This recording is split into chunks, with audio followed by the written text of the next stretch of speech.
Bonjour, nous allons vous réaliser aujourd'hui la première recette de Saveurs et Créations en ligne. Une recette toute simple et efficace, un flan au chocolat.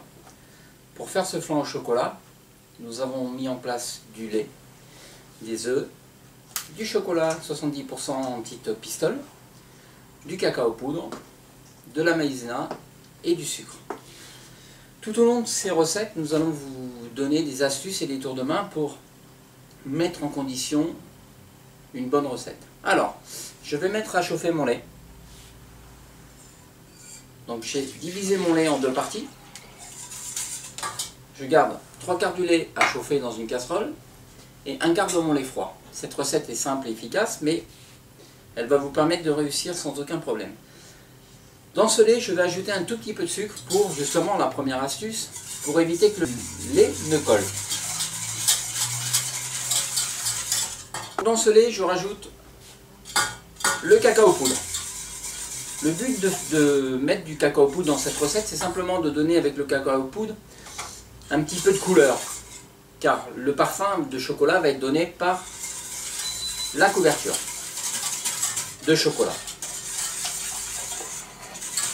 Pendant que mon lait est en train de chauffer avec mon cacao poudre, je prends mon lait froid.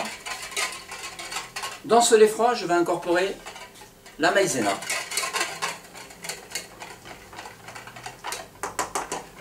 Voilà. Il faut toujours mélanger la maïzena avec du lait froid pour bien lisser l'appareil et ne pas avoir de grains, ce qui est très important. Une fois que j'ai incorporé la maïzena et que je n'ai plus de grains dedans, vous allez incorporer les œufs qui ont été préalablement fouettés.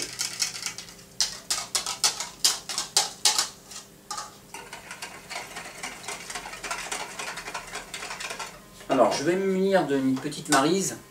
La maryse est un ustensile très efficace et très pratique pour bien corner les récipients et en même temps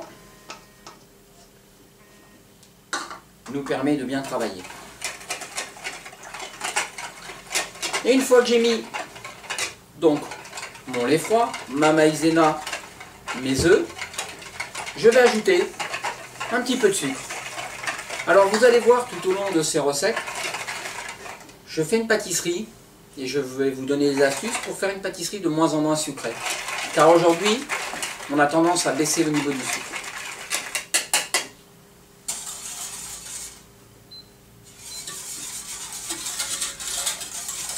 Alors je vais attendre la première ébullition sur notre lait. Donc une fois que notre mélange de lait est en ébullition avec notre cacao, nous allons vous corner bien votre récipient. Et derrière, vous retournez, donner une ébullition au niveau de votre crème pour faire votre flan au chocolat. Toutes ces astuces vous sont données pour justement améliorer et vous donner un produit le plus gourmand possible. Il faut remuer aux extérieurs de la casserole et au centre, sans chercher à aller trop vite, mais simplement bien faire le tour du récipient. Le mélange de chocolat se met toujours après cuisson.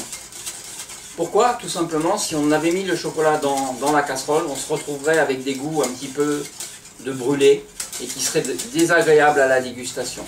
Mon mélange est en train d'épaissir et là, je vais le retirer du gaz.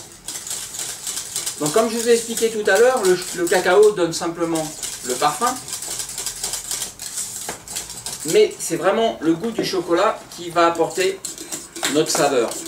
Donc mon mélange est bien lisse, je l'ai retiré du gaz. Continuez toujours à fouetter un petit peu. Même hors du gaz, la chaleur continue. Et là, on incorpore notre couverture de chocolat.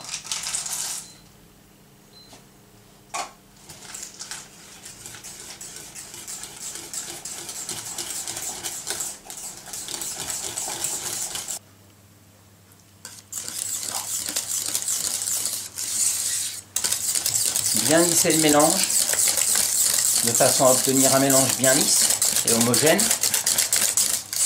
Et là, nous arrêtons avec le fouet. Alors, avec ma maryse, je vais corner ma gamelle, ma casserole. Et avant mon fond de pâte, je vais le piquer légèrement afin d'éviter les bulles d'air et surtout de bien répartir la cuisson. Donc j'ai pris un moule siliconé qui est facile à l'utilisation et au démoulage. Et surtout très pratique au niveau du lavage. Donc vous voyez notre première recette, un flan au chocolat.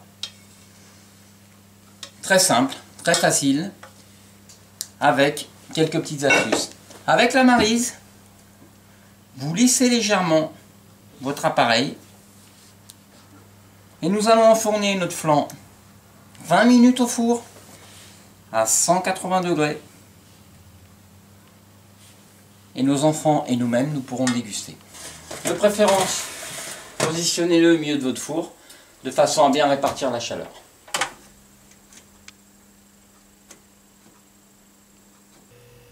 Au bout de 20 minutes, nous avons sorti notre flan au chocolat du four. Et là, nous allons procéder au démoulage après refroidissement de notre flan. Donc je vais récupérer une petite assiette. Le moule en silicone va nous permettre de prévoir un démoulage rapidement. Donc je vous conseille, prenez une assiette pour démouler. Vous retournez légèrement. Et derrière, vous obtenez un flan au chocolat